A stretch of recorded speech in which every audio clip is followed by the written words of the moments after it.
Zee 24 तास एक पाऊल पुढे। नाशिकहून एक अत्यंत धक्कादायक बातमी आहे। नाशिकमध्ये गेल्या आठवड्यात घडलेली ऑनर किलिंगची घटना ही जात पंचायतीच्या दबावामुळे घडल्याची धक्कादायक माहिती समोर येते।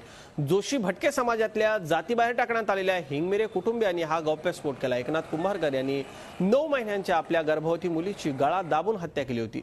आमचे प्रतिनिधी योगेश खरे यांनी हिंगमिरे कुटुंबियांशी केलेली ही बातचीत। आपल्यासोबत आहेत याच समाजातले एक कुटुंब हिंगमिरे कुटुंब। नेमकी ही जात पंचायत तुमची कशा पद्धतीने वरते आणि हा मर्डर त्यामुळे झाला असं तुम्हाला वाटतंय? हो, अर्थातच एकनाथ कुंभारकर याच्या मुलीने जो बाहेर विवाह केला होता त्याबद्दल समाजाने त्याला निष्कासित बहिष्कृत आणि वाळीत टाकलं होतं। दंड जातीत घेतलं नाही, त्याचा त्याला राग वगैरे किंवा काय करून त्याने हा प्रकार केला।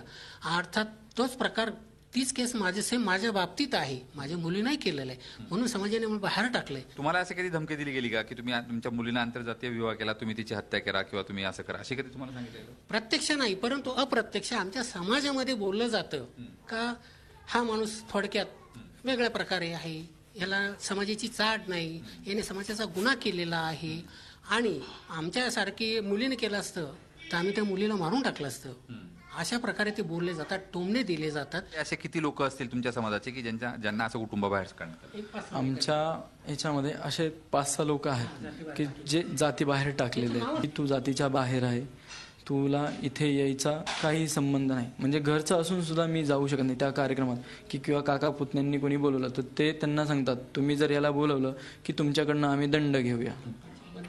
पुरोगामी महाराष्ट्राला काळीमा फासणारी ही घटना आहे। आता पोलीस या जात पंचायतीवर काय कारवाई करतात याकडे सर्वांचं लक्ष लागलंय। व्हिडिओ जर्नलिस्ट लोकेश माळीसह योगेश खरे, झी मीडिया, नाशिक।